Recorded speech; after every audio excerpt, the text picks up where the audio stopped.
Three R's of great art, great Western art.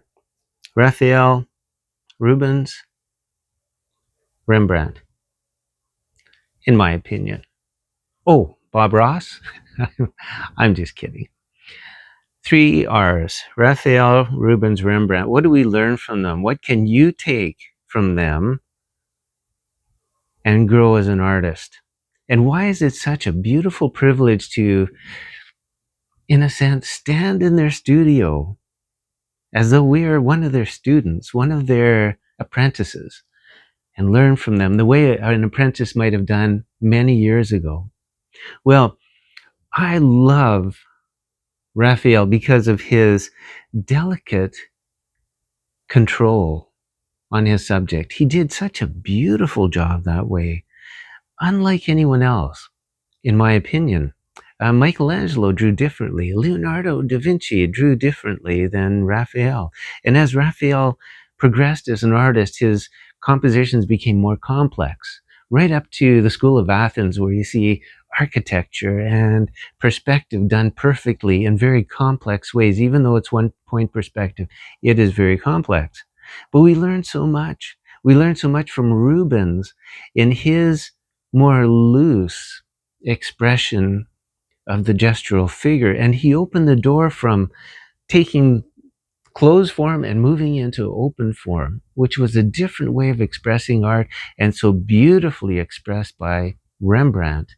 Now, we learn a lot from these masters, and one of the beautiful experiences we have is to go through our textbooks and we stop at a great artwork and we pull out our pencils, and instead of just appreciating it, looking at it, we actually apply our hand to trying to draw like them. It forces us to stretch way beyond our comfort zone and do something better and different than we would normally do. Let me tell you about Raphael Sanzio. He was amazing to me in his ability to draw simple but very, very powerful. Matter of fact, it's been a question for me for years.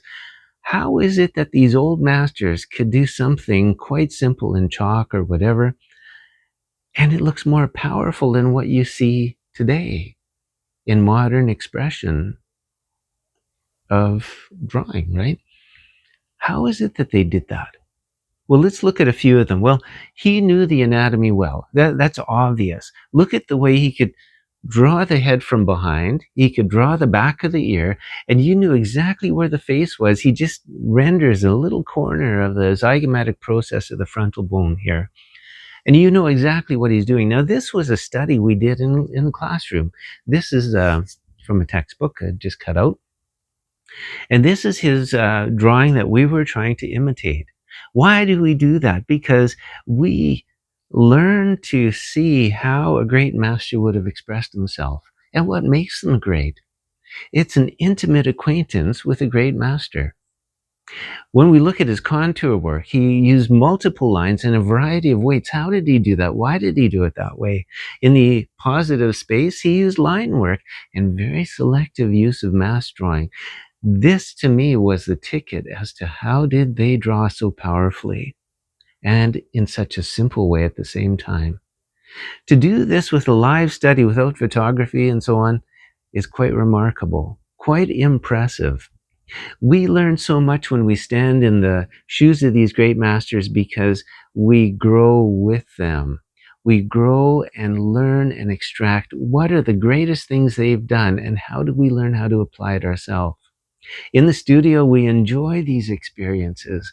They're amazing growing opportunities. So we encourage you to join us. It's a warm environment. It's an exciting environment. It's culturally rich. It's academically rich. It's historically rich.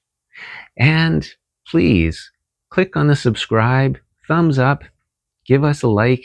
We always enjoy making these little points of inspiration that encourage you to enjoy your solitude and your ability to work manually and grow as an artist and separate yourself from this difficult digital age that's in a way a little bit stressful. It's just nice to have a soothing moment away from it all. Please enjoy.